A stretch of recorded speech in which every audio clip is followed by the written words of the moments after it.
So, good morning, students. Today we are going to discuss the topic enthalpy of phase transitions. So, here generally we know that the substances exist in three physical states, namely solid, liquid, and gas. When we are comparing the three physical states, solid, liquid, and gas, the intermolecular forces exist between the molecules or atoms in that particular substance. That intermolecular forces are strong somewhat in solids compared to liquids than that of gases. Suppose if I want to change the physical state of a particular substance from one physical state to another physical state, that is from solid to liquid, liquid to gas, we need to break the attractions present between the particles, that constituent particles of that substance.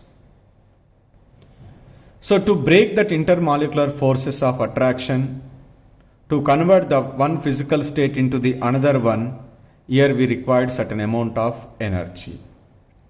Whatever the amount of energy is required to convert a solid into a liquid or liquid into a gas, so that is here we called as enthalpy of phase transition. So the conversion of the one physical state into the another physical state, that is called phase transitions. Now these phase transitions are here three types: enthalpy of fusion, enthalpy of vaporization, enthalpy of sublimation. That three are I am going to discuss. So now first I will discuss about the enthalpy of fusion. In that fusion, first we need to know about the enthalpy of fusion.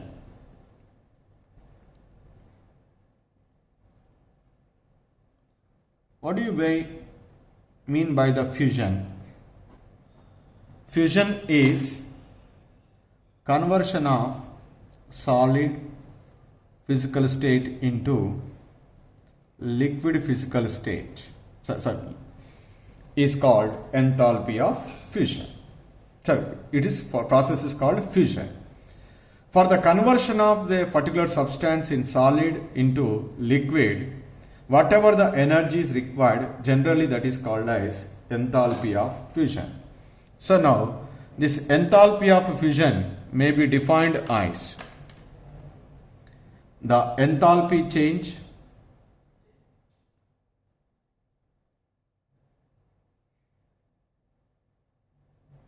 when 1 mole of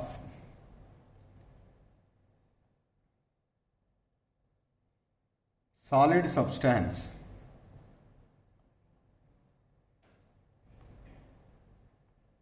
is converted into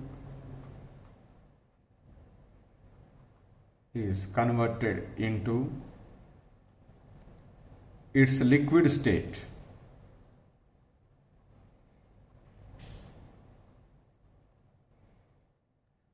at its melting point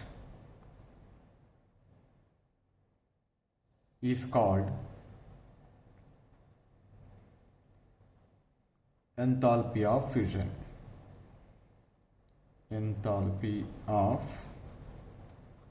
fusion. For example, let us take the water, ice.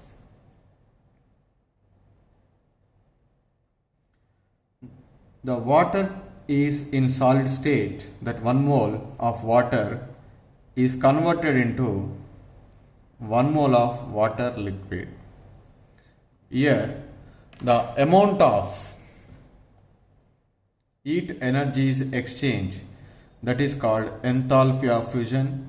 If it is at 1 bar pressure, that is standard condition, 6.0 kilojoules of energy per mole is utilized to convert the conversion of solid into liquid. Suppose if it is the reverse process is there, then I write liquid to solid. Liquid to solid is called which one? Freeze. That's why I write here one statement. If the water is freezes, the liquid water is freezes, this process is reversed.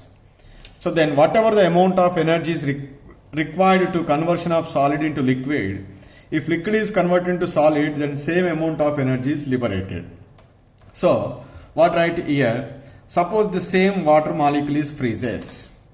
Say write H2O liquid is converted into H2O solid. Then this is called freeze.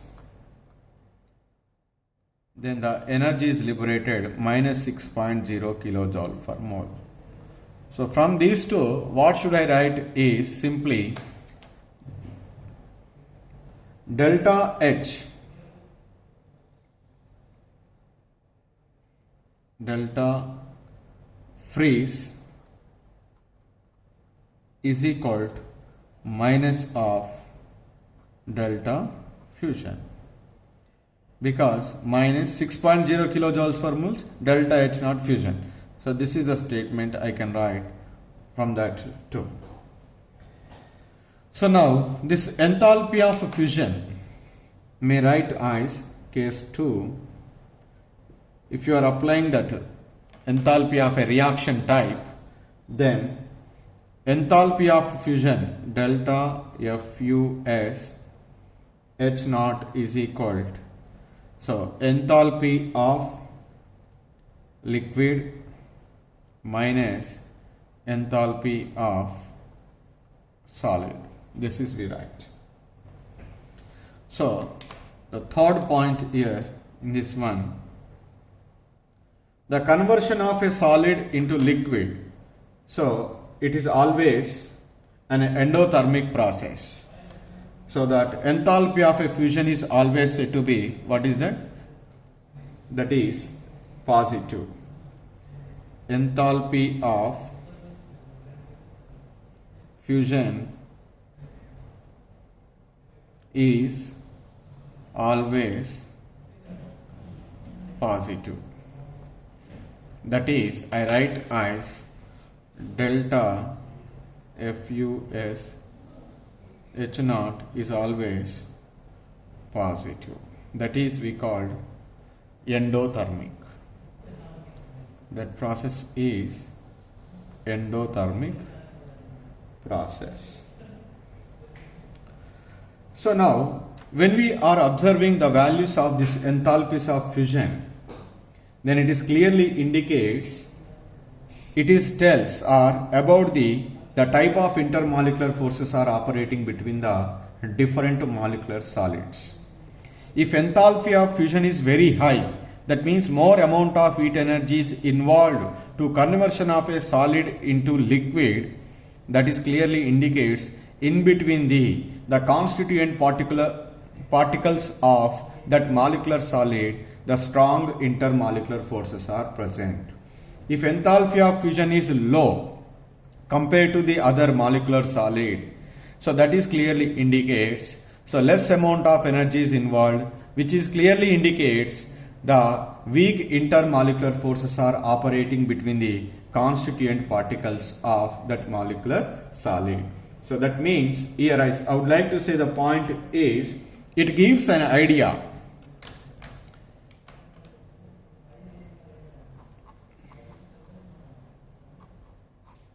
It gives an idea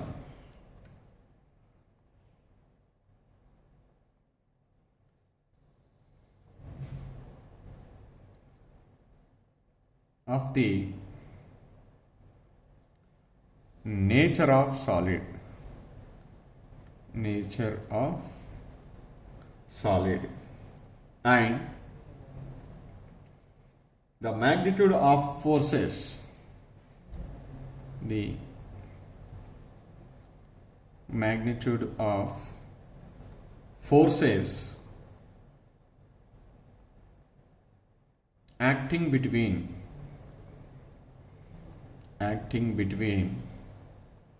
the constituting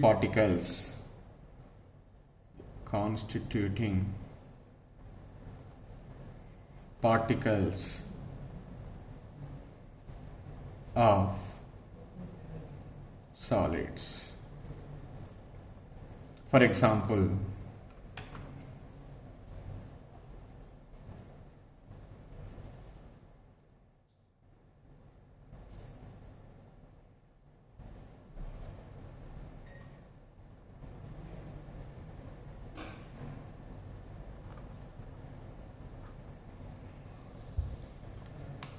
so enthalpy of fission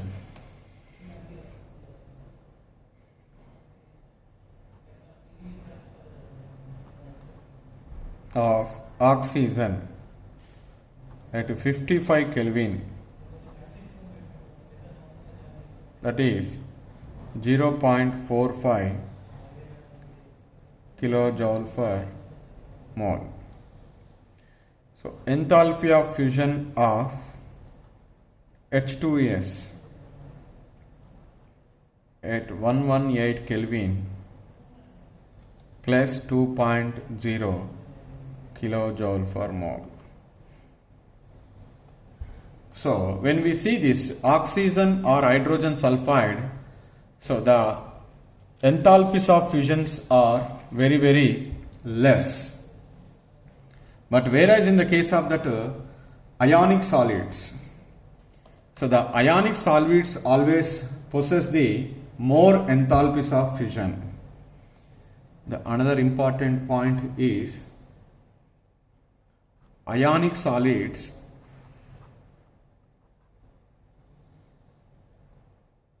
such as NaCl or MgCl2, so etc.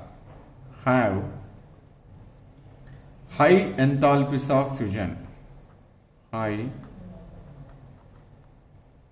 enthalpies of fusion. So that clearly indicates why this having the high enthalpies of fusion. So the reason is strong electrostatic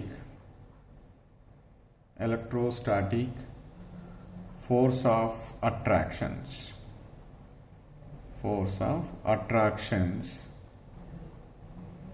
between constituting ions. So that's why the enthalpies of fusions of these solids are very high. Whereas in these molecular solids, so these are the O2, H2S, these are all molecular solids. Molecular solids are always having the low enthalpies of fusion. Molecular solids have low enthalpies of fusion. That is because of weak intermolecular forces are present. Weak intermolecular forces are present. So this is the reason the ionic solids are having the high enthalpies of fusion, molecular solids are having the low enthalpies of fusion. This is about the enthalpies of fusion. Here simply, for the conversion of 1 mole of a solid into liquid, whatever the amount of energy is involved, that is simply called as enthalpies of fusion. So the second one is enthalpy of vaporization. What is vaporization? Vaporization is a process that is conversion of liquid to gas.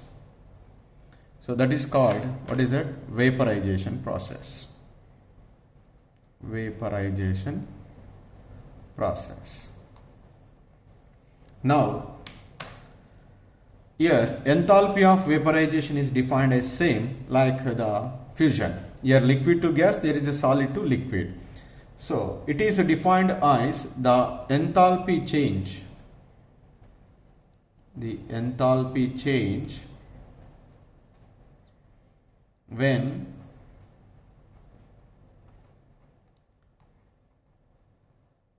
one mole of liquid is converted into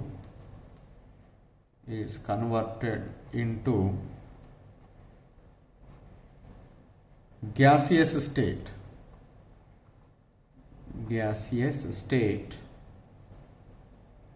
at its boiling point. Is called enthalpy of vaporization.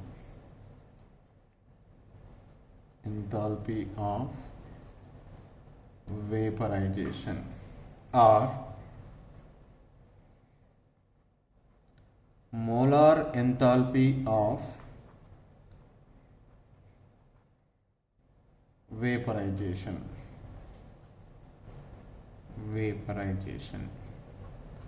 For example, same, let us take the water molecule.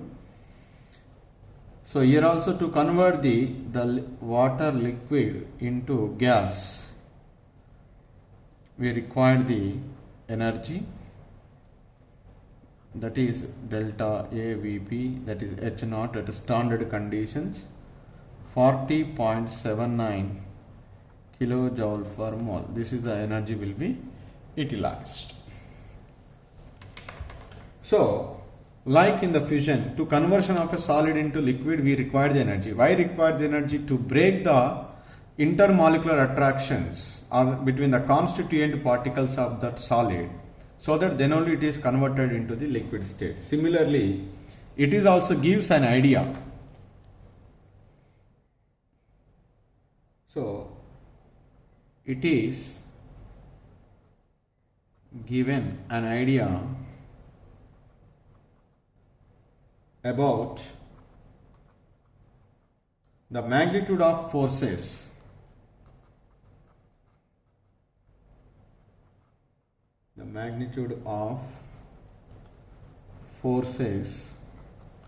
of attraction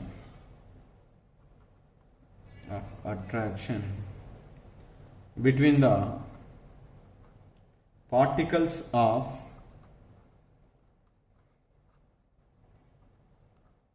constituting liquids.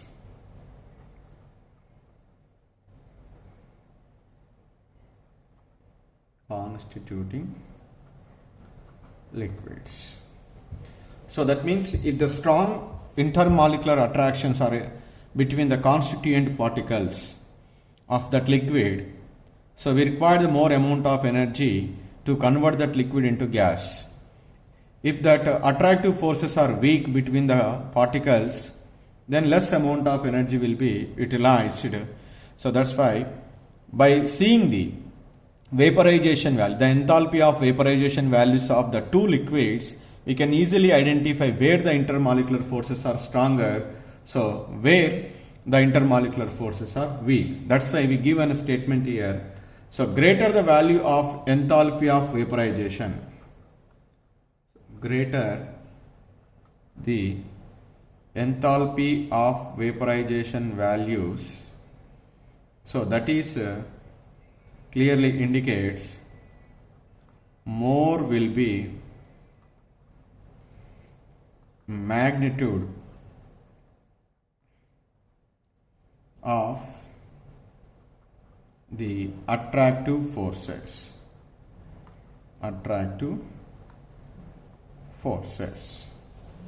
So this is the one statement.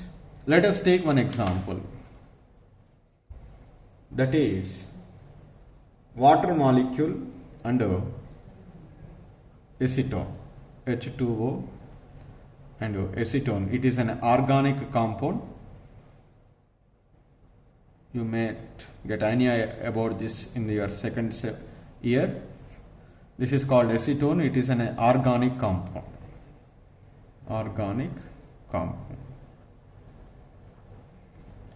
So in the water molecule and acetone, the enthalpies of vaporization values, delta H naught vapor, it is having the high value, it is having the low value. So why it is having the high value? Because the intermolecular forces are, so intermolecular forces here strong, that is hydrogen bonding is present. Whereas here dipole-dipole interactions are present. You might be known very well about, we can study it very clearly in the 4th chapter. Among the hydrogen and hydrogen bonding and dipole-dipole interactions, which is stronger? The hydrogen bond is always stronger than dipole-dipole interactions. So wherever that stronger intermolecular forces or interparticle forces are strong, there the constant particles are tightly held. There we required more amount of energy to break that attraction. That's why when we are comparing the water molecule and acetone, in the case of water molecule, we require the more amount of energy to vaporize as compared to the acetone. That's why enthalpy of vaporization of water is high value. Enthalpy of vaporization of acetone is less compared to which one? Water. So the other one is enthalpy of sublimation. Enthalpy of sublimation.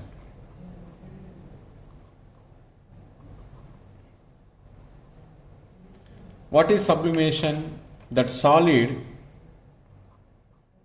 is directly converted into gas. This process is called what is it? Sublimation. Sublimation.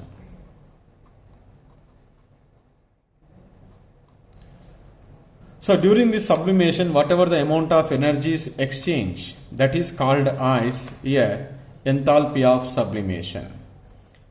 So now it is defined as the enthalpy change.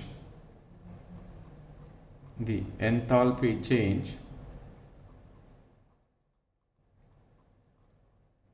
when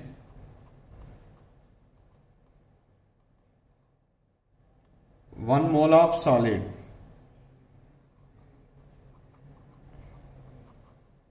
directly converted into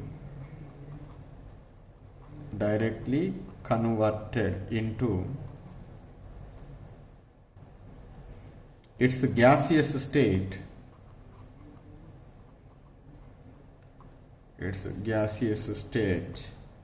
at a temperature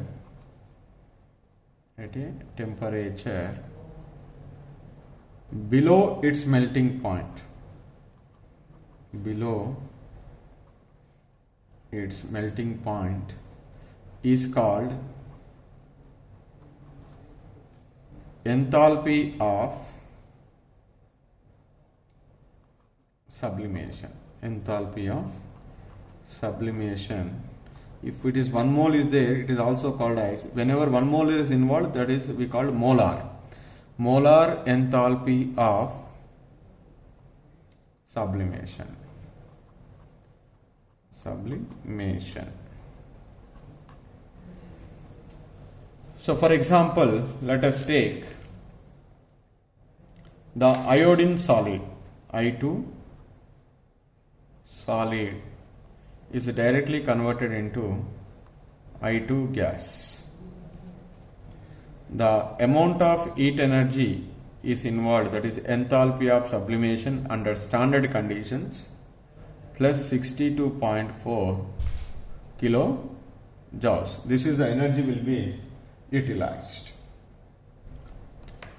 So now here I would like to say one point here.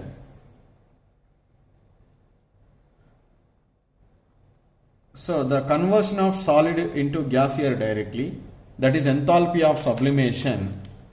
The enthalpy of sublimation is, we may also write as enthalpy of sublimation is equal to, first the solid is converted into liquid, that is called enthalpy of fusion. Then liquid is converted into gas, that is we called enthalpy of vaporization.